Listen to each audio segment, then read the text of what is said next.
বার্তিকা তার স্বামী এবং বন্ধুদের সাথে পৌঁছে যায় তার বোনের বিয়ের প্রোগ্রামে। আর এই প্রোগ্রামকে আরো ইন্টারেস্টিং করার জন্য বার্তিকার কথায় তারা 7 বন্ধু মিলে একটি গেম খেলা শুরু করে। কিন্তু এই গেম খেলতে গিয়েই তাদের এমন কিছু সিক্রেট সবার সামনে চলে আসে যে এবার তো তাদের নিজেদের মধ্যেই বেঁধে যায় গন্ডগোল। এখন এটাই দেখার পালা যে এই গেমের শেষটা কি হতে চলেছে। চলুন সেটাই দেখে আসা যাক আজকের গল্পে। মুভির নাম খেল খেলমে। শুরুতে দেখা যায় ঋষভ নামের একজন খুব তাড়াহুড়ো করে এয়ারপোর্টে আসে। সেখানে কাদম্বরী নামের একজনও ছিল, তবে ঋষভ আসতে আসতে একটু দেরি করে ফেলে। তাই তাকে জানানো হয় এখন তো টিকিট হবে না, সে অলরেডি অনেক বেশি লেট করে ফেলেছে। কিন্তু তখনই দেখা যায় ঋষভ এবার ইমোশনাল গেম খেলতে শুরু করে। সে ওখানের ওই মহিলাকে দেখে বুঝে যায় যে সে পেট লাভার। তাই সে বলতে থাকে, দেখুন আপনি যদি আমাকে ব্যবস্থা করে না দেন তাহলে আমার একমাত্র কুকুরকে আমি দেখতে যেতে পারবো না। সে আর কিছু সময়ই বেঁচে আছে, তারপরই সব শেষ। তার অবস্থা খুব খারাপ, আমাকে যে যেতেই হবে, তাই প্লিজ একটু কিছু করুন। এই কথা শোনার পরই সেখানে থাকা সেই মহিলা তাকে এবার একটা ব্যবস্থা করে দেয়। তাই কাদম্বরী আর ঋষভ একসাথে ফ্লাইটে আসে। তো এখানে বলে দেই, ঋষভ হচ্ছে খুবই চালাক স্বভাবের একজন লোক, আর সে তার স্ত্রীকে খুব গুছিয়ে মিথ্যা কথাও বলতে পারে। আর বিভিন্ন মেয়ের সাথে সে ফ্লার্ট করে, আর এত ভালোভাবে ফ্লার্ট করতে পারে যে সবাই ইমপ্রেসও হয়ে যায়। আর এই সবই সে যেখানে সেখানে ইজিলি করতে পারে। তো এখানেও সে একই কাজ করছিল। তখনই কাদম্বরী খেয়াল করে ঋষভ তার স্ত্রীকে কল করে মিথ্যা কথা বলছে। তাই ঋষভ কল রাখার পরই কাদম্বরী তাকে জিজ্ঞেস করে, আচ্ছা আপনি তো গুছিয়ে মিথ্যা বলেন কিভাবে? আমি তো পারবো না। ঋষভ তখন বলে, মিথ্যা যেহেতু বলবোই তাহলে ধরা পড়ার মতো কেন বলবো? জীবনে যতটা যা করা যায় ততটাই স্মার্ট হয়ে করতে হবে, সেটা যাই হোক না কেন। তো এখন ঋষভ সম্পর্কে আরো কিছু জানা যাক। ঋষভ তার কলেজ লাইফে একজনকে ভালোবেসে বিয়ে করেছে, কিন্তু সে মারা যায়। আর তার প্রথম স্ত্রীর একটা মেয়ে আছে যার নাম আনায়া। আনায়া 18 বছরের হয়ে গেছে, তবে তার বাবা আর বর্তমান মা বার্তিকার সাথে তেমন কোনো বন্ডিংই নেই তার। সে তাদের থেকে একটু দূরে দূরে থাকতেই পছন্দ করে। আর এই ঋষভ তো সবসময় বার্তিকাকে লুকিয়ে এই মেয়ে ওই মেয়ে করে বেড়ায়। তার স্বভাবই এটা। যেমন সে আজও কাদম্বরীকে তার নাম্বারটা কৌশলে দিয়ে দেয়, আর আবারও দেখা হবে বলে চলে যায়। সে যাচ্ছে বার্তিকার বোনের বিয়েতে। এদিকে বার্তিকাকে দেখানো হয় সে আনায়ার সাথে মায়ের মতো বন্ডিং তৈরি করতে চায়, কিন্তু আনায়া কখনোই তাকে নিজের মা বলে মানবে না, এটা স্পষ্ট করে বলে দেয়। আনায়া বলে, তুমি আমার মা হওয়ার চেষ্টা করো না, শুধু শুধু তোমার আর আমার দুজনেরই সময় নষ্ট হবে। আমার সাথে এত খাতির করতে আসার কোনো দরকার নেই। আমার বাবা তোমাকে ভালোবেসে বিয়ে করেছেন, আর আমি তাই তোমাকে রেসপেক্ট করি। এতটুকুই আমি করতে পারবো, তার বাইরে নয়। আর তুমি প্লিজ এর বেশি আশাও করো না। আর আমার ব্যক্তিগত বিষয়ে কথা বলাও বন্ধ করো, এসব আমার একেবারেই পছন্দ না। বার্তিকা তখন তাকে রিকোয়েস্ট করে যে সে যেন তাদের সাথে অন্তত বিয়েতে জয়েন করে, কিন্তু আনায়া তাকে মানা করে দেয়। দৃশ্য আসে আর একটা কাপলের দিকে, যেখানে দেখা যায় হ্যাপি সিং নামের একজন ইউটিউবারকে। সে ইউটিউবে ডান্সের ভিডিও আপলোড করে, আর তার এই কাজ খুবই ভালো লাগতো করতে। তার কোনো বাচ্চাও হয় না, এজন্য তার শাশুড়ি মা সারাক্ষণই খিটখিটে হয়ে থাকে। যাই হোক, তো হ্যাপি কিছুক্ষণ পরই তার হাজবেন্ড হারপ্রীত সিং কে ভয়েস মেসেজ দেয়, আর তাকে হ্যাপি বলে, তোমার মনে আছে আমাদেরকে বারুণের বিয়েতে যেতে হবে, তাই দয়া করে সময় মতো চলে এসো। তো হারপ্রীতের পর সামার নামের আরেকজনকে কল করে আর বলে, এই তোর মনে আছে তো আমাদেরকে বারুণের বিয়েতে যেতে হবে? সামার তখন বলে, হ্যাঁ হ্যাঁ আমার মনে আছে, তবে আমার একটু দেরি হবে, তাই তোমরা আগে চলে যেও, আমি পরে চলে আসবো। এই কথা বলেই সামার কল কেটে দেয়। আর পরে সে তার অফিসে আসে। এই সামারের আবার একটা গার্লফ্রেন্ড আছে যার নাম ন্যানা। সামার কাজ করে তার গার্লফ্রেন্ডের বাবার কোম্পানিতে। তো সে যখন ন্যানার বাবাকে বাবা বাবা বলে কথা বলে, তখন ন্যানার বাবা বলে, আমাকে এইভাবে এখানে ডাকবে না তো, কারণ তোমার এরকম ডাকে আমার কোম্পানির বাকি কর্মচারীরা খুবই কনফিউজড হয়ে যাবে। তো সামার এইভাবে অপমানিত হয়ে খুবই রাগ করে, কিন্তু একা একাই সে তার রাগটা মেটায়, কিন্তু আর কিছুই বলতে পারে না। এদিকে ন্যানা তো বারুণের বিয়েতে যাওয়ার জন্য বেশ এক্সাইটেড ছিল। তো সে সামারকে কল করে সবকিছু ঠিকঠাক আছে কিনা সেটা জিজ্ঞেস করে, আর সে আসবে কিভাবে সেটাও সামার জানায়। তো তারপর কল রাখার পরই ন্যানা তার ডিপ্রেশনের পিল নেয়। বোঝাই যায় সে কোনো কারণে ডিপ্রেশনে আছে। এদিকে বারুণ তার সঙ্গীতের জন্য রেডি হয়ে যায় আর একটা ছবি পাঠায় তার হবু বউ রাধিকাকে। যাই হোক, রাধিকা তো বারুণের এই ছবি দেখে বেশ খুশি হয় আর তার অনেক প্রশংসাও করে। এরপরই রাধিকা তার মাকে বলে, বার্তিকা দিদি আর জিজু কোথায়? তারা আসতে এত দেরি করছে কেন? তখন তার মা বলে, আমি কি জানি, তোমার বোন বিয়ে করেছেই তো এমন একজনকে যার কোনো কিছুরই ঠিক নেই। আমার কথা না শুনেই এক মেয়ের বাবাকে বিয়ে করে নিল। এখন আবার শুনছি তারা নাকি এই বিয়েটা ভাঙার চিন্তাও করছে। তুমিও এরকম করবে কিনা আগে থেকেই ভেবে নাও, তাহলে আর বিয়ে করারই দরকার নেই। রাধিকা তার মায়ের এসব কথা শুনে বলে, মা প্লিজ, আমি কেন এরকম করব? এসব এখন বলো না তো। আর আমি জানি জিজু থাকতে তাদের বিয়েরও কিছুই হবে না। তো এইদিকে দেখা যায় ঋষভ আর বার্তিকা একসাথে আসছিল। তখনও বার্তিকাকে গাড়িতে রেখে ঋষভ অন্য মেয়ের ছবি দেখতে থাকে। তো বার্তিকা যখন জিজ্ঞেস করে কি করছো, ঋষভ বলে, কই কাজ করছি। তো ঋষভ খুব সহজেই মিথ্যা বলতে পারে, তাই তাকে কেউ কোনো প্রকার সন্দেহই করে না। অন্যদিকে হারপ্রীত আর হ্যাপি আসছিল। তখনই হ্যাপি হারপ্রীতকে বলে, মা বলেছেন আমার আবারও হসপিটালে গিয়ে একটা চেক আপ করা উচিত। হারপ্রীত তখন গানের আওয়াজ বাড়িয়ে দেয় কথাগুলো ইগনোর করতে, কিন্তু তারপরও হ্যাপি বক বক করতে থাকে। তখনই হারপ্রীত রেগে যায় আর বলতে থাকে, কি চাও? আবারও নিজের মজা বানাবে হসপিটালে গিয়ে? এইসব আমার আর ভালোই লাগছে না। এইভাবে বাচ্চা বাচ্চা করা বন্ধ করো তো, আমি বিরক্ত হয়ে গেছি। এটাকে কোনো জীবন বলে না। এখন তো ট্রেনিং নেওয়াটা শুধু বাকি রেখেছো তুমি। হ্যাপি এসব শুনে বলে, তো তোমার কি মনে হয় একা তোমার জীবন নিয়েই মজা হচ্ছে? আমি যে বাড়িতে 2 মিনিট শাশুড়ি মায়ের জন্য শান্তিতে থাকতে পারি না, তার বেলায় কি? মায়ের তো যেন ভাতই হজম হয় না বাচ্চার কথা না বললে। সে সারাক্ষণই আমাকে এসব নিয়ে খোঁটা দিতে থাকে আর খিটখিট করতে থাকে। গল্পের এই পর্যায়ে মোজবেটের সাথে আপনাদের পরিচয় করিয়ে দিতে চাই, যার এক্সপেরিয়েন্স সত্যি অনেক মজাদার, যা আপনাকে নগদ পুরস্কার জেতার সুযোগ করে দিবে। একটি খেলা সবচেয়ে এক্সাইটিং, তা হলো পিঙ্কো। খেলাটির পুরো ডিটেইলস বলে আপনাদের সারপ্রাইজ নষ্ট করতে চাচ্ছি না। এটি হবে আপনাদের জন্য একটি নতুন এক্সপেরিয়েন্স। আপনি যদি একজন গেম লাভার হন, মোজবেট দিচ্ছে এক্সাইটিং সব গেম অফার। মোজবেটে দিচ্ছে খেলায় খেলায় নগদ পুরস্কার জেতার সুযোগ। মোজবেটে রয়েছে বিকাশ, নগদ, রকেট, উপায় এবং অন্যান্য অনলাইন ট্রানজাকশনের মাধ্যমে দ্রুত ও সহজে আপনার টাকা ডিপোজিট ও উইথড্র করার সুযোগ। সাথে থাকছে 24 ঘন্টা কাস্টমার কেয়ার সাপোর্ট। এই প্ল্যাটফর্মটি দিচ্ছে লাইভ স্ট্রিম ম্যাচ দেখারও সুযোগ। নিচে দেয়া আমার প্রোমো কোড RECAP999 ইউজ করে রেজিস্ট্রেশন করে ফেলুন। আপনার প্রথম ডিপোজিটে পেয়ে যাচ্ছেন এক্সাইটিং ওয়েলকাম বোনাস আর 250টি free spin. So don't miss this offer, link pin কমেন্টে। এদিকে বার্তিকা ঋষভকে বলে, আনা রাহুলের সাথে রিলেশনে আছে, তাও খুব ডিপ। এখন তোমার কি মনে হয় এই ছেলেটা কি ঠিক? ঋষভ তখন বলে, দুনিয়ায় কোন বাবার কাছে তার মেয়ের বয়ফ্রেন্ডকে ঠিক লেগেছে? হ্যাঁ, তাহলে আমাকে আর কি বলছো? আর দেখো, এখন তো আনায়া 18 বছরের হয়েই গেছে। সে নিজে যা ঠিক মনে করছে সেটা করতেই পারে। এখানে আমি কে তাকে মানা করার? তাছাড়াও আনায়ার সাথে ঝগড়া করা, শাসন করা একেবারেই অসম্ভব। সে তো রাশ্মির মেয়ে। তো তারপরে ঋষভ আবারও বুঝতে পারে সে আসলে একটু বেশি বেশিই বলে ফেলেছে। তাই সে বার্তিকাকে বলে, আম সরি, আসলে ভুলে রাশ্মির নাম চলে এসেছে। তবে আমি সেরকম কিছু মিন করিনি।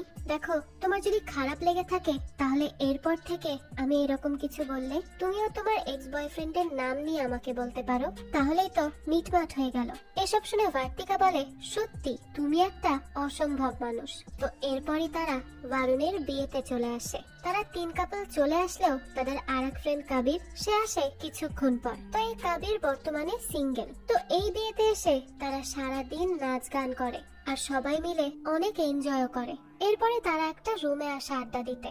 সেই সময় কথা ওঠে সিড আর তার পার্টনারকে নিয়ে। সিডের মোবাইল থেকে নাকি তার পার্টনার মেসেজ পায়, আর এমনই মেসেজ সে পায় যার ফলে তাদের রিলেশনটাই নষ্ট হয়ে যায়। তো এসব নিয়ে তারা কথা বলার এক পর্যায়ে বার্তিকা বলে ওঠে, আসলেই এই মোবাইল এমন একটা জিনিস, এর মাধ্যমে যে কেউই যে কোনো রকমের রহস্য লুকিয়ে রাখতে পারে। মানুষের মোবাইল দিয়েই তাকে আসলে সঠিকভাবে বোঝা যায়। হতেই পারে আমাদের মধ্যেও কেউ কেউ চিট করছে, কিন্তু বুঝতে দিচ্ছে না।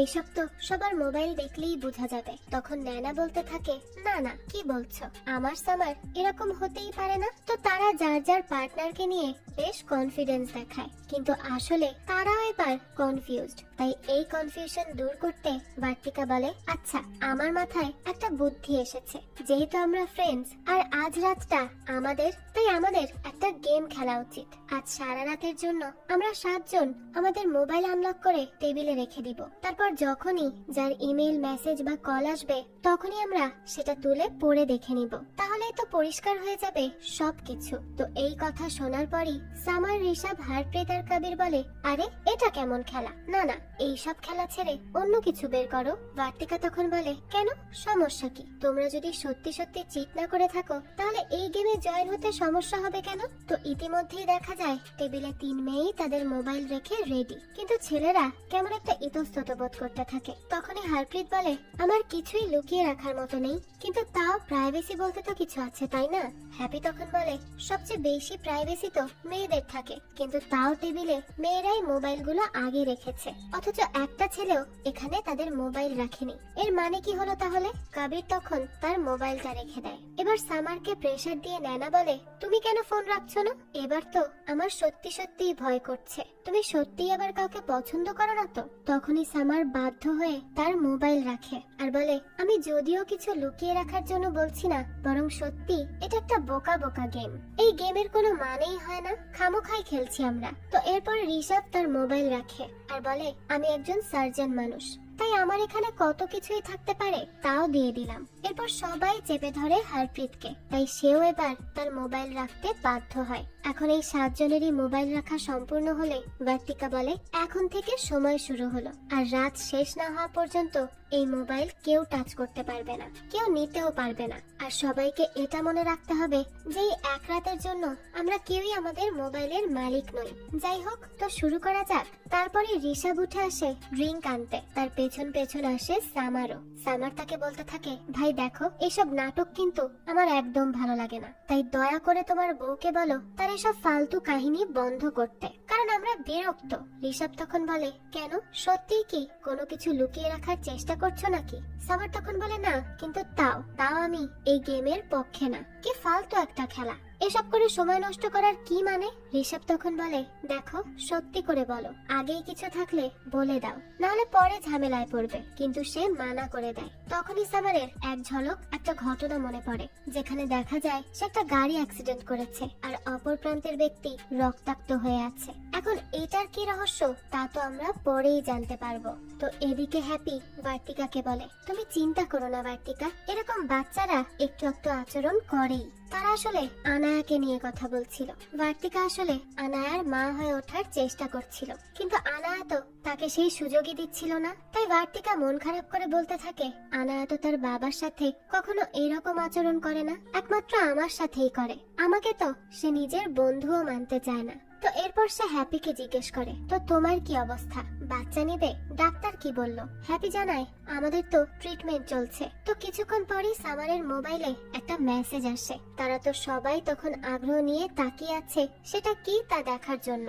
তো মেসেজটা পড়ে নেয় না, সেখানে রেহানা নামের একজন বেশ আজে বাজে কথা লিখেছে, মানে এমন লেখা লিখেছে যেগুলো দিয়ে তারা বুঝতে পারে যে এটা হয়তো সামারের কোনো গার্লফ্রেন্ড হবে। কিন্তু সামার তো এটা দেখেই চমকে যায় আর বলতে থাকে, আরে ভাই, এটাকে আমি তো চিনিই না, আমার কাছে এরকম কোনো মেসেজ আসারই কথা না। নানা তখন বলে, তাহলে আসলো কিভাবে? তোমার নাম ধরেই তো লিখেছে। সামার তখন বলে, বিশ্বাস করো, আমি কিছুই জানি না। দেখো না, এই মেসেজের আগে কোনো রিপ্লাইও নেই। নানা তখন বলে, রিপ্লাই তো ডিলিটও করা যায় সামার, বলো আমাকে কে সে, এরকম মেসেজই বা কেন করলো? তখনই সেখানে ঋষভ আসে আর বলতে থাকে, কল করেই দেখে নাও না কে সে। তো এরপরেই ওই নাম্বারে কল করে সামার আর জিজ্ঞেস করে, কে আপনি? আমার মোবাইলে আপনার মেসেজ এসেছে। রেহানা তখন বলে, আপনি তো আমাকে এই নাম্বারটা দিয়েছিলেন মিস্টার ঋষভ। তো এরপর সামার সহ সবাই বুঝতে পারে এই কাজ আসলে ঋষভের ছিল। সে ইচ্ছে করেই সামারের নাম্বার দিয়েছে মজা করার জন্য। এই নিয়ে তো তারা সবাই খুব হাসাহাসি করতে থাকে আর সামার বলতে থাকে, ভাই, তোকে আমি ছাড়বো না, তুই তো আরেকটুর জন্য আমার সব শেষ করে দিচ্ছিলি। ঋষভও তখন হেসে বলে, সত্যি ভাই, আরেকটু অপেক্ষা করলে তো তোর মৃত মৃতদেহ এখানে থাকতো। নানা তখন তার ড্রিঙ্ক শেষে বলে, হয়েছে হয়েছে, আমি আগেই জানতাম এটা প্র্যাঙ্ক হবে, কারণ সামারকে আমি খুব বিশ্বাস করি, সে আমার বিশ্বাস কখনো ভাঙবে না। কবির তখন বলে, হ্যাঁ হ্যাঁ, আমরা তো দেখেছি কিছুক্ষণ আগে তোমার মুখের কি অবস্থা ছিল, শুকিয়ে একদম কাঠ হয়ে গিয়েছিল। তো তখনই কল আসে কবিরের একজন ভাইয়ের। কবির কল ধরেই বলে, ভাই আমি বিয়েতে এসেছি আর আমার মোবাইল আছে লাউড স্পিকারে, আমরা একটা গেম খেলছি। তো এখানে কবির চালাকি করে তার মোবাইলের গেমের কথা জানিয়ে দেওয়াতে হয়তো তার ভাই এবার অ্যালার্ট হয়। তো সে সবাইকে শুভকামনা জানায় আর পরে কবিরকে বলে, তোর দেহরাদুনের কলেজের সব কাজ হয়েছে?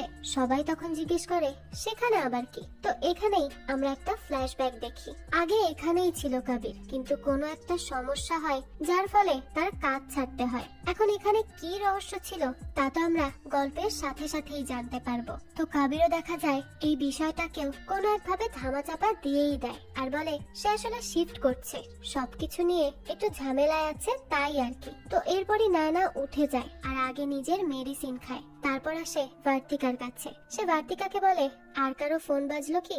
ভার্তিকা বলে, না এখন পর্যন্ত তো বাজেনি। নানা তখন বলতে থাকে, তোমাকে ধন্যবাদ ভার্তিকা। এটা শুনে ভার্তিকা তাকে জিজ্ঞেস করে, এখন কিন্তু কেন? নানা বলে, তুমি আমার জন্য এত কিছু করেছো, তাই আমি সত্যি কৃতজ্ঞতা প্রকাশ করছি ভার্তিকা। ভার্তিকা তখন বলে, সামার জানে তাকে কিছু বলেছো এই বিষয়ে? নানা বলে, না, সে তো কাজ নিয়ে এত বিজি যে আমি বলতেই পারছি না, কিভাবে যে বলবো বুঝতেও পারছি না। ভার্তিকা তখন বলে, হ্যাঁ কিন্তু তাকে যত দ্রুত সম্ভব বলে দিও। আর তোমার মোবাইলে কিছু নেই তো? নানা বলে, না না কিছুই নেই। তো এরপরই তারা সবার সামনে চলে আসে, কারণ এখন কল এসেছে ন্যানার। কিন্তু তারা দুজন যে এখন কি নিয়ে কথা বলছিল তা তো আমরা পরেই জানতে পারবো। যাই হোক, তো ন্যানার নাম্বারে কল আসে টাইগার নামের কারোর, আর সে কল রিসিভ করার পরই সে তার সাথে কিছুক্ষণ কথা বলে আর কল রেখে সবাইকে জানায় সে আমার জিম ট্রেনার। তোমরা এইভাবে তাকিয়ে আছো কেন? আমার অন্য ফ্রেন্ডরা বলেছে আমাদের কোম্পানির নেক্সট কালেকশনের উপর আমার নিজের পিকচার করা উচিত, তাই সেটারই প্রস্তুতি নিয়ে নিচ্ছিলাম। আর আমি সামারকে সারপ্রাইজ করতে চেয়েছি সবচেয়ে বেশি, এ কারণেই লুকিয়ে লুকিয়ে জিমে ভর্তি হয়েছিলাম। তখন ঋষভ বলে, হ্যাঁ হ্যাঁ সেটাই তো হয়ে গেছে, চিয়ার্স। তো এরপর তারা সবাই মিলে কিছুক্ষণ মজা করে। তো এরপরই হারপ্রিত আসে কবিরের কাছে তার সাথে একা একা কথা বলতে আর তাকে রিকোয়েস্ট বলে, দেখ ভাই আমাকে একটা সমস্যা থেকে বাঁচিয়ে নে প্লিজ। কবির তখন বলে, আরে কি এমন হয়েছে? হ্যাঁ। হারপ্রিত বলে, কি আর হবে, আমার মোবাইলে কোমলের মেসেজ আসতে পারে, তাই প্লিজ তুই আমাকে হেল্প কর। কবির তখন বলে, তোর কি মাথা খারাপ? তুই এখনো কোমলের সাথে সম্পর্ক রাখছিস, তার সাথেই কথা বলছিস? হারপ্রিত বলে, হ্যাঁ এখনো রয়ে গিয়েছে একটু একটু। এখন তোর মোবাইলের মডেল আর আমার মোবাইলের মডেল একই, তাই দুইটাকে অদল বদল করে দিলেই হবে, একটু বোঝার চেষ্টা কর। কবির তখন বলে, কেন কেন আমি এমন করব? আর এইসব করার পরও তো মেসেজ আসবেই। হারপ্রিত তখন বলে, আসলেও তো সমস্যা হবে না, কারণ তোর যে অনেকগুলো রিলেশনশিপ করে অভ্যাস আছে সেটা তারা জানে, আর তাছাড়াও তুই সিঙ্গেল। কবির তখন বলে, চুপ থাক ভাই, আর নিজের সমস্যা নিয়ে নিজে মর, আমি পারবো না, কারোর জন্য আমি কিছুই করতে পারবো না। তো এইভাবেই সে তাকে অপমান করে চলে যায়। এরপর তারা একটা টেবিলে একসাথে বসে, সেখানে কথা বলার এক পর্যায়ে কল আসে হ্যাপির ফ্রেন্ড সন্ধ্যার। হ্যাপি তো খুব এক্সাইটেড হয়ে কল রিসিভ করে। তো সন্ধ্যা কল রিসিভ করেই বলে, আরে দিনকাল কেমন যাচ্ছে বলতো, আর কোথায় তুই? হ্যাপি তাকে বলে, তোকে তো বলেছিলাম আমি একজনের বিয়েতে যাচ্ছি। সন্ধ্যা বলে, ও হ্যাঁ, ওই যে হট ডাক্তার ঋষভের ফ্যামিলির বিয়েতে, যে মাঝে মাঝেই আসতো হারপ্রিতের সাথে দেখা করতে, সেই তো, তাই না? হ্যাপি বলে, হ্যাঁ। তো তারপর এখানে একটু বেশি বেশি কথা বলছিল সন্ধ্যা, তখনই তাকে আটকাতে নিজেই বাহানা দিয়ে হ্যাপি তার কল রেখে দেয়। সবাই তো এসব শুনে একেবারে থ হয়ে থাকে, আর বিশেষ করে হারপ্রিত। হ্যাপি তখন সবাইকে সরি বলে যে তার বান্ধবী একটু এরকমই, কথা বলতে থাকলে যা খুশি তাই বলা শুরু করে দেয়, কারো কোনো কথাই শোনে না, উল্টো সে হ্যাপিকে দিয়েও উদ্ভট উদ্ভট কথা বলায়। তো বোঝাই যায় তারা দুই বান্ধবী মিলে প্রায়ই এমন সবাইকে নিয়ে গসিপ করত, আর এইসব সবার সামনে আসায় হ্যাপি একটু ইতস্তত বোধ করতে থাকে। তখন কবির বলে, আরে তুমি শান্ত হয়ে যাও তো, এখানে কেউই নেই তোমাকে জাজ করার মতো। তো তারা এইসব কথাবার্তা নিয়ে মজা করতে থাকে। তখনই কল আসে ভার্তিকার। ভার্তিকা মোবাইল দেখিয়ে বলে, বাবা কল করেছেন। এরপরে ভার্তিকা কল রিসিভ করে আর বলে, হ্যালো বাবা, কেমন আছো? তার বাবা বলে, হ্যাঁ আমি তো ভালো আছি, তবে তোমার পাবলিশারের সাথে মিটিং আছে, তারা তোমার বুক পাবলিশ করবে বলেছে। তো এই নিউজ পেয়ে তো সবাই খুব খুশি খুশি হয় বার্তিকার জন্য, আর বার্তিকাও অনেক আনন্দিত হয়। তার বাবা বলে, আর তুমি লন্ডনে থাকার সিদ্ধান্ত নিয়ে নিয়েছো যখন, তাহলে সেটাও কিন্তু দেখে নিও। বার্তিকা তখন তার বাবাকে বলে, ঠিক আছে বাবা, আমি সবকিছু করে নিচ্ছি, তুমি কোনো কিছু নিয়ে চিন্তা করো না। আর কাল রাধিকার জীবনের সবচেয়ে বড় একটা দিন, আমি চাই তোমার সম্পূর্ণ ফোকাস সেখানেই থাক। তো আমি এখন রাখছি, আবারও পরে কথা হবে। তো এরপর সামার বলে, আরে ভাই ঋষভ, তুই বললি না যে বার্তিকা অ্যাপার্টমেন্ট নিচ্ছে? ঋষভ বলে, হ্যাঁ, কারণ আমিও তো এখনই জানলাম, মানে এখনই তো সিদ্ধান্ত নিলাম আমরা, তারপর অনেক ঘর দেখবো, পছন্দ করব। তো যাই হোক, চলো আমরা বার্তিকার এই এত বড় অ্যাচিভমেন্টকে সেলিব্রেট করি। তো এরপরে দেখা যায় ভেতর থেকে অনেকটা মন খারাপ নিয়েই সেখানে ডান্স করছিল ঋষভ আর বার্তিকা। তো তারা যখন ডান্স করতে থাকে তখনই তাদের ভালোবাসার শুরুটা মনে করে, যে কিভাবে তাদের দেখা হলো আর কিভাবে কথা হলো। আর একটা সময় পর বিয়ে। আর যখন ঋষভ বার্তিকার প্রেমে পড়েছিল তখন থেকেই তার মেয়ের সাথে নিজের সম্পর্কটা হারিয়ে যায়। তার মেয়ে সেটা মন থেকে মানতে পারতো না, যার ফলস্বরূপ আনায়া এখনো বার্তিকাকে পছন্দ করে না। তো বর্তমানে তারা সবাই নাচ গান শেষ করে, আর এই সবের ফাঁকেই হারপ্রীত তার আর কাবিরের মোবাইলটাই বদলে দেয়। তো কাবির এসে তার মোবাইল হাতে নিয়েই বুঝতে পারে যে হারপ্রীত তার মোবাইল বদলে দিয়েছে। তখন বার্তিকা বলে, এই কাবির, আমি বলেছি তো মোবাইল হাতে নেওয়া মানা, রাখো এখনই। কাবির তখন বলে, না, আমি তো শুধু দেখছিলাম, আর এমনিতেও আমার মতো সিঙ্গেল মানুষের মোবাইলে কি বা থাকবে। তখনই আসে একটা ভয়েস নোট, আর সেটা দেখে কাবির বলে, দেখবো কি হারপ্রীত? ঋষভ তখন বলে, আরে তোর মোবাইল, তাহলে তুই তাকে কেন বলছিস? তাড়াতাড়ি ওপেন কর, আমরাও শুনবো। তো এরপর ক্লিক করতেই বেজে ওঠে 35 লাখ টাকা নিয়ে এক কাহিনী। সে কি নাকি খেলে, এইসবের ব্যাপারেই একজন বলছিল। তো সবাই তো সেখানে রীতিমতো শকড, কারণ কাবির যে এইসবে থাকতে পারে তাদের তো কোনো আইডিয়াই ছিল না। হ্যাপি তখন বলে, ভাই, তোমাকে দেখে কখনোই তো এরকম লাগে না, সত্যি বলছি। কাবির তখন বলে, হ্যাঁ, তোমার লাগবে না আমি জানি, কখনো কারো ভোলা ভালা চেহারার পেছনে কি থাকে প্রশ্নই তো করো না, হয়তো করলে কি আর এসব হতো? এই কথা শুনে হ্যাপি বলে, মানে? কাবির তখন বলে, না কিছু না, আসলে সে হ্যাপিকে হারপ্রীতের কথা বোঝানোর চেষ্টা করছিল, কিন্তু হ্যাপি তো কিছুই বোঝে না। যাই হোক, তো এরপর আর একটা মেসেজ আসে সেই মোবাইলে। কাবির তখন একটা মেয়ের ছবি দেখে। এবারও কাবির বলে, কি দেখাবো? ঋষভ তখন বলে, আরে ধুর, বারবার তাকে কি জিজ্ঞেস করছিস? হ্যাঁ, দেখা দেখা কি এসেছে। তো এরপরই সবাই টানাটানি করে দেখে আর বলতে থাকে, বাহ কাবির, তোকে দেখে যা মনে হয় আসলে তো তুই তা না। এসব কি রে? কাবির তখন বলে, আমার ক্লাস টিচার এইভাবেই গুড নাইট দেয়, আসলে তারা তো আগে থেকেই বন্ধুর মতো, তাই এসব নিয়ে তারা বেশ মজা করতে থাকে। তো তখনই হারপ্রীত বলে ওঠে, আরে তোমরা মুখ বন্ধ করো তো, ভালো লাগছে না। সামার বলে, কেন ভাই, তোর আবার কি হলো? এসব কি তোর নাকি যে পেট ব্যথা হচ্ছে? হারপ্রীত তখন আর কিছুই বলে না। সবাই মিলে এই ছবির মজা নিতে থাকে কাবিরকে নিয়ে। তখনই বেজে ওঠে কাবিরের মোবাইল, যেটা আছে বর্তমানে হারপ্রীতের কাছে। কাবির বলে, তোরটা বেজে উঠেছে। হারপ্রীত বলে, না তো, আমার না। কাবির আবারও বলে, হ্যাঁ ভাই, তোরই, চোখ নিচে দিয়ে দেখ। তো তারপর তার দেখে মনে পড়ে, তাই তো, সে তো মোবাইলটা বদলে ফেলেছিল। এরপর সে বলে, হ্যাঁ হ্যাঁ, আমারই তো, আমারই এটা। হ্যাপি তখন বলে, তুমি এটার রিংটোন বদলে ফেলেছো? হারপ্রীত বলে, কেন, আমি কি সামান্য এই জিনিসটাও নিজের ইচ্ছায় চেঞ্জ করতে পারবো না? তো তারপরে মেসেজ চেক করে সে, আর হ্যাপি বলে, কোন আকাশ ভার্মার মেসেজ এসেছে, বলছে কেমন আছো।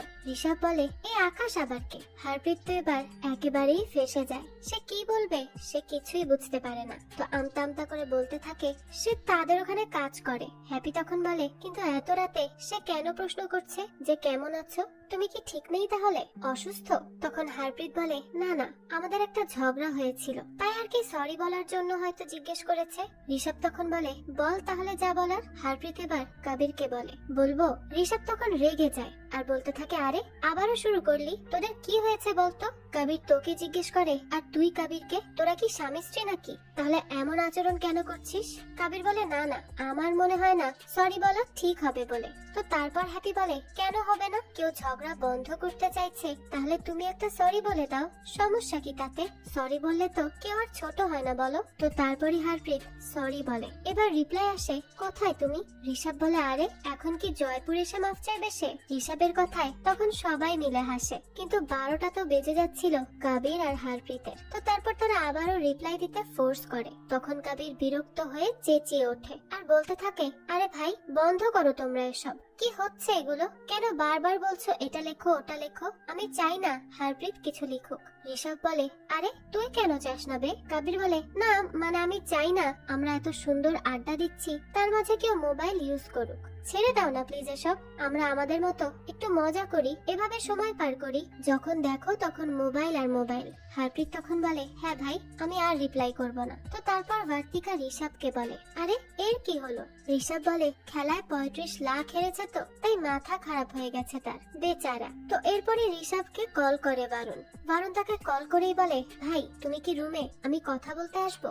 ঋষভ বলে, না আমি আমার কিছু ফ্রেন্ড আর পরিচিতদের সাথে আছি, তুই রুমেই থাক, আমি আসছি তোর সাথে দেখা করতে। বারুণ তখন বলে, হ্যাঁ ভাই একটু তাড়াতাড়ি আসো, আমি শুধু তোমার সাথেই কথা বলতে চাই আর কারো সাথে নয়। তো তারপরই বার্তিকা বলে, আমি কি যাব তোমার সাথে? ঋষভ বলে, না না লাগবে না, তুমি এখানেই থাকো, আমি তার সাথে কথা বলে জলদিই চলে আসবো। তো বার্তিকা বলে, হ্যাঁ যাও, তবে মোবাইলটা এখানেই রেখে যাও। শর্ত তো এটাই ছিল। ঋষভ বলে, হ্যাঁ ঠিক আছে রেখেই যাচ্ছি। তো তারপর সে চলে যাওয়ার পর সামার বলে, ঋষভ ভাইয়ের সত্যিই কোনো জবাব নেই, উনি তো আমার বড় ভাইয়ের বন্ধু, সেই হিসেবে আমি উনাকে জানি। আমার বড় ভাই মারা যাওয়ার পর তো আমি একেবারে পাগল প্রায় হয়ে যাই, তখন এই ঋষভ ভাই আমাকে সামলায়, আমার অনেক খেয়াল রেখেছে সে, আমাকে আবারও গুছিয়ে দিয়েছে সে, আর আমার কখনো নিজের বড় ভাই হারানোর কষ্টটা সে ফিলই করতে দেয়নি। যখন যে সময় বলেছি তখন সেই সময়ই তাকে আমি আমার পাশে পেয়েছি। দুনিয়ায় যাই হয়ে যাক সে আমাকে কখনো একা ছাড়েনি। সত্যি ঋষভ ভাইয়ের মতো মানুষ খুব কমই হয়। তো তারা সবাই তখন তার কথায় একমত হয় আর একসাথে ড্রিঙ্ক শেয়ার করে। তখনই হ্যাপি বলে, সত্যিই তুমি অনেক লাকি বার্তিকা, ঋষভের মতো একজন হাজবেন্ড পেয়েছো। বার্তিকাও তাদের কথায় হাসে, কারণ এত ভালো হাজবেন্ড পেয়েও তো সংসার টিকবে কিনা তার জানা নেই। তো তখনই দেখা যায় একটা ইমেইল আসে, আর এতক্ষণ এত প্রশংসার 12টা বেজে যায়। মুম্বাই থেকে একটা মেইল আসে, যেটা ছিল ঋষভের বুকিং করার একটা মেল। আর সে মেয়েদের নিয়ে সময় কাটানোর জন্যই এটা করেছিল। আর এইসব দেখে তো এবার সবাই সেখানে থ হয়ে যায়, তারা কি বলবে আর কি রিয়াক্ট করবে কিছুই বুঝতে পারে না। আর বার্তিকারও তো লজ্জায় মাথা নত হয়ে যায়। তো কিছুক্ষণ পরই আসে ঋষভ আর সবাইকে বলে, আরে বারুণ তো বিয়ের ভয়ে অবস্থা খারাপ করে ফেলেছিল, আমি বুঝিয়ে বললাম যে কিভাবে বিয়েতে সবসময় সফল থাকা যায়, ঝামেলা কম রাখা যায়। তো তখন সবাই তার দিকে অদ্ভুত ভাবে তাকিয়ে থাকে। তাই ঋষভ বলে, কি ব্যাপার, এখন আবার কে মরলো খেলায়? হ্যাপি বলে, তুমি। ঋষভ তখন জিজ্ঞেস করে, কি আমি? এরপর তারা সবাই বসে পড়ে ঋষভের থেকে ব্যাখ্যা নিতে। এবার তো ঋষভের শুরু হয় মিথ্যা বলার ভান্ডার। সে বলে, তো আমি মুম্বাই কাজে যাই, সেখানে আমাকে একটা অনুষ্ঠানে ইনভাইট করা হয়, আর আমার সাথে ওখানেই এই মহিলার কথা হয়, আর সে আমার থেকে চিকিৎসা নিতে চায়। আমার যদিও ইচ্ছা ছিল না, কিন্তু আমি তো ডাক্তার তাই না, তাই আমি তাকে মানাও করতে পারিনি। এরপর আমি তার সাথে যোগাযোগ করি, তবে মোবাইল বন্ধ থাকায় ইমেল করতে হয়। এই এতটুকুই হচ্ছে কাহিনী। আর তোমরা আমাকে এইভাবে আজে বাজে প্রশ্ন করছো, ছি লজ্জা লাগছে আমার এখন। তারপরও তারা কেউই তাকে বিশ্বাস করতে পারছিল না। তাই বার্তিকা বলে, ওই মহিলাকে কল করো। ঋষভ তো এবার আরো ফেঁসে যায়। এবার সে কি করবে কিছুই বুঝতে পারছিল না, কারণ কল করলেই তো তার সব মিথ্যা সামনে চলে আসবে। তাই ঋষভ বলে, কল করা যাবে না, আমি কার্ড হারিয়ে ফেলেছি। বার্তিকা বলে, মানে তুমি নিজেই তো বলেছিলে তুমি তাকে কল করেছো, তাহলে কেন পাবে না নাম্বার? সেটা তো তোমার কল হিস্ট্রিতেই থাকবে। ঋষভ বলে, না নেই, কারণ আমি সেটা হোটেল থেকে করেছি, এই মোবাইল থেকে নয়। বার্তিকাও তো ছাড়ার পাত্রী নয়, তাই সে বলে, 1 মিনিট, তাহলে তুমি মালত্রাকে কল করো, স্কিন বিশেষজ্ঞ মালত্রা, তাকে কল করো। তখন ঋষভ বলে, তো তোমার কি মনে হয় তার মতো একজন বিজি মানুষ তোমার কল রিসিভ করবে? বার্তিকা বলে, না করলে নেই, তুমি মেসেজ দিয়ে রাখো, কাল সকাল পর্যন্ত তো রিপ্লাই করবেই। তো তারপর বার্তিকার কথা মতো সে একটা মেসেজ দিয়ে রাখে। তারপর তারা সবাই বাইরে আসে ছবি তুলতে। ছবি তোলার সময় ন্যানার মোবাইলে আসে নোটিফিকেশন যে সামার 10 ঘন্টা ধরে জয়পুরে আছে। তো এটা দেখে সামার ন্যানাকে বলে, তুমি আমার গাড়িতে জিপিএস লাগিয়ে রেখেছিলে, তার মানে তুমি আমাকে সন্দেহ করো? ন্যানা বলে, না না, তুমি আমাকে ভুল বুঝছো, আমি সেই রকম কিছুই ভাবিনি, আমি কেন তোমাকে সন্দেহ করব? সামার বলে, তুমি আমার পেছনে পেছনে এরকম খিচুড়ি পাকিয়ে যাচ্ছ তাই না, আর আমি তোমাকে অন্ধের মতো বিশ্বাস করছি। বাহ, খুব সুন্দর। ঋষভ তখন এসে বলে, সামার প্লিজ শান্ত হয়ে যা, আর ঠিকভাবে আগে কথাগুলো বোঝার চেষ্টা কর। সামার বলে, ভাই প্লিজ তুমি এখানে কিছু বলো না, আমার খুবই খারাপ লাগছে এই পুরো বিষয়টা জানার পর। এইভাবে সন্দেহ করছে সে আমাকে, আমি যেখানে যাচ্ছি যখন যাচ্ছি সেটার সে ট্র্যাক করছে, এটা কিভাবে মানা সম্ভব? এইভাবে কি কোনো সুস্থ সম্পর্ক থাকে? নানা তখন বলে, আরে আমি তোমাকে সন্দেহ করিনি, আমি তো অ্যাক্সিডেন্টের পর থেকে এটা লাগিয়ে রেখেছি তোমার সেফটির জন্য। প্লিজ তুমি রেগে যেও না, এটা এতটাও গুরুত্বপূর্ণ নয় আমার জন্য, আমি এখনই ডিলিট করে দিব। সামার বলে, গুরুত্বপূর্ণ নয় মানে কি? দেখো এখানে তুমি আমার গাড়ি কোথায় কোথায় যায় সেটাই দেখো তো। নানা বলে, না না, তুমি বাড়ি আর অফিস ছাড়া কোথাও যাওনি, আমি জানি।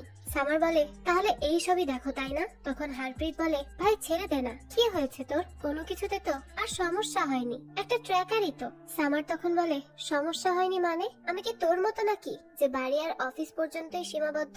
আমার অনেক মিটিং থাকে, সেগুলো হোটেলে হয়, রেস্টুরেন্টে হয়, তাহলে ভুল বোঝাবুঝি সৃষ্টি হতে কতক্ষণ লাগবে বল? হারপ্রীত তখন বলে, তুই কি বলতে চাস?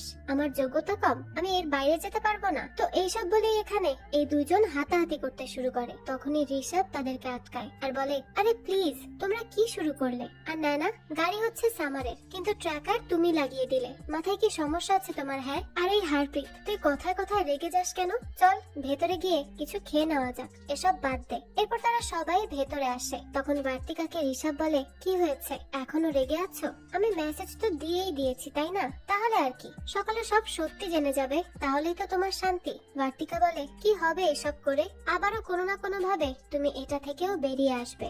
ঋষভ তখন বলে, হ্যাঁ সেটাই, কি হবে এসব করে, কারণ সম্পর্ক তো তুমি নষ্ট করেই দিয়েছো। বার্তিকা এবার খুব রেগে যায় আর বলতে থাকে, ও আমি? আর তুমি কি করো? আমি তো তোমার মতো কথায় কথায় মিথ্যা বলতে পারি না, সব সময় সবকিছুকে ইগনোর করতে পারি না, কিন্তু তুমি এসব খুব ভালোই পারো। তুমি আমাকে বলো আমি আনায়াকে নিয়ে কিছু বলবো না, কারণ সে 18 বছরের। আমাকে তুমি সবসময় এই কথা ওই কথা বলে কাটিয়ে যাও, আমার মা হওয়ার ইচ্ছা পর্যন্ত ইগনোর করে গেলে, তাহলে এখানে আমি দোষী? দুনিয়ার কাছে ঋষভ সবচেয়ে কেয়ারিং আর লাভিং হাজবেন্ড, আর আমার কাছে কি? দুনিয়ার সামনে আমি হচ্ছি সম্পর্ক ভাঙার সুতা। খুব সুন্দর তোমার কথাগুলো, জানো, এগুলো আমার আর ভালো লাগছে না। তো তারপর সে আর কিচ্ছু না বলে খেতে বসে। তখন বার্তিকাকে একজন মেসেজ করে যে তার কথা খুব মনে পড়ছে। তখন বার্তিকা বলে, উনি 60 বছরের একজন লোক, আমার সাথে দেখা হয়েছিল একটা রেস্টুরেন্টে বাইরের দেশে, তখন অনেক আপন করে নেওয়ায় সে আমায় মেসেজ করেছে।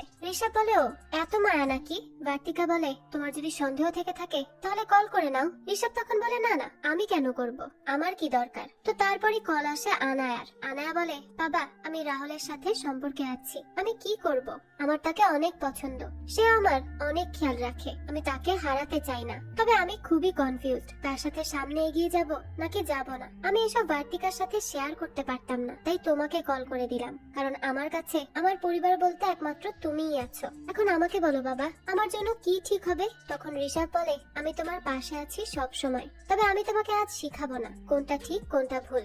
যদি তোমার ফিল হয় যে তুমি তার সাথে ঠিক আছো, তার সাথে হ্যাপি আছো, আর সামনে গিয়ে কখনোই তার স্মৃতি মনে করে আফসোস করবে না, তাহলে তুমি তার সাথে এগিয়ে যাও, এতে খারাপের কিছুই নেই, কারণ কারো স্মৃতি মনে করে আফসোস করাটা খুব বাজে অনুভূতি। এখন তুমি যদি আজ রাহুলের সাথে সুন্দর সুন্দর মুহূর্ত তৈরি করতে পারো, তাহলে একদম টেনশন ছাড়া তার সাথে সম্পর্ক রাখতে পারো, আর না হলেও তুমি নিজেই এর সিদ্ধান্ত নাও যে কি করবে। বাবা তো আছেই সবসময় তোমার পাশে। তো তারপর কল রাখার পর বার্তিকা তাকে বলে, তুমি একদম ঠিক কথা বলেছো। হ্যাপি আর ন্যানাও তখন তার অনেক প্রশংসা করে। তো কিছুক্ষণ পরই তারা একটা মেসেজ পায় যা ছিল হ্যাপির। তো এই মেসেজের মাধ্যমে তারা সবাই জানতে পারে যে হসপিটালে হ্যাপি ডোনারের জন্য ফর্ম ফিল আপ করেছে, কারণ সে বাচ্চা চায়। এটা জানার সাথে সাথেই তো রেগে আগুন হয়ে যায় হারপ্রীত। সে বলতে থাকে, তুমি আমাকে লুকিয়ে লুকিয়ে ধোকা দিচ্ছিলে, তুমি এতই পাগল হয়ে গিয়েছো যে আরেকজনের বাচ্চা আমার ঘাড়ে চাপাতে যাচ্ছিলে। আমি তোমার পাশে সব সময় আছি, আর তুমি তার এই প্রতিদান দিলে? আমি তো ভাবতেও পারছি না আমার আড়ালে এত বড় কাজ করছিলে তুমি। তো এইসব বলে খুব রাগারাগি করতে থাকে হারপ্রীত। ঋষভ তখন বলে, আরে ভাই তুই এত কেন খেপে যাচ্ছিস? এটা তো আজকাল নর্মাল বিষয়, অনেকেই এমন করে। হারপ্রীত তখন বলে, হ্যাঁ সেটা তোমাদের মতো বড় লোকদের জন্য নর্মাল হতে পারে, কিন্তু আমাদের জন্য নয়। তখন হ্যাপি বলে, আজ না হয় আমার সাইডের কষ্টগুলো একটু শুনে নিলে প্লিজ, কখনো তো বলতেই দাও না। তো তারপর হ্যাপি বলে তার ভেতরে জমিয়ে রাখা কষ্টগুলোর ব্যাপারে। সে বলতে থাকে, আমাকে তুমি যতবার ডাক্তারের কাছে নিয়ে গিয়েছো ততবার আমিই দোষী হয়েছি, অথচ আসল সমস্যা তো ছিল তোমার, আমার নয়। কিন্তু আমি তোমাকে একবারও সেটা সরাসরি বলিনি, তোমার খারাপ লাগবে দেখে আমি এই সব কিছু ইগনোর করেছি। আমি তোমার সাথে 6টা বছর কাটিয়ে দিয়েছি, এর মধ্যে তুমি আমাকে কত উল্টোপাল্টা ওষুধ এনে দিতে, আমি সব খেয়ে নিতাম।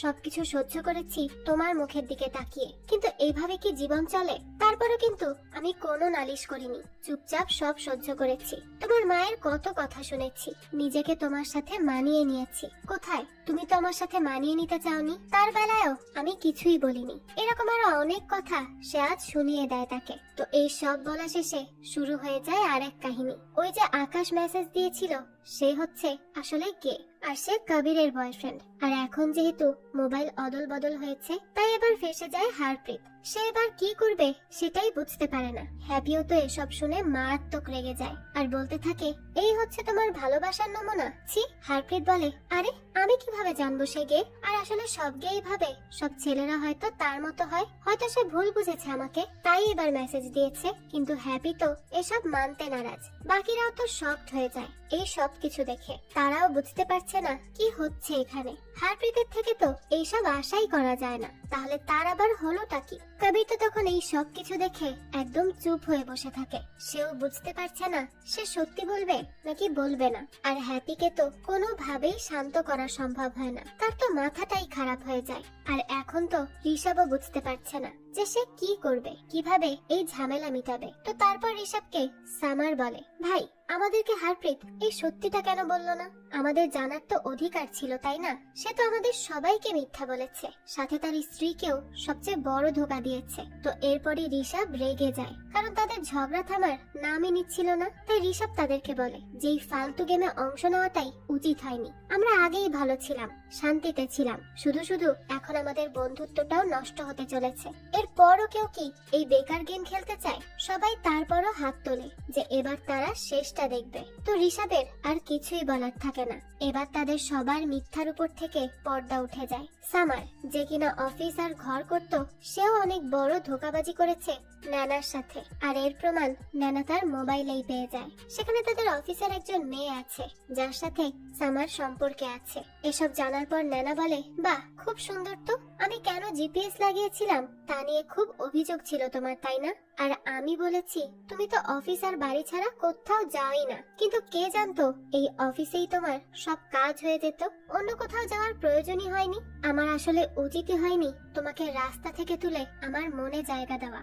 অবশেষে নিজের আসল রূপ দেখিয়ে দিলে, তাই না? সামার তো তখন সরি বলতে বলতে শেষ, কিন্তু এরকম ভুল মাফ করার মতো নয়। তো তারপর এখানে কবির যখন দেখে যে তার দোষের ভাগ নিচ্ছে হারপ্রীত, তখন সে সত্যি বলে দেয় আর সবাইকে বলে সে পারেনি সবাইকে সত্যিটা বলতে।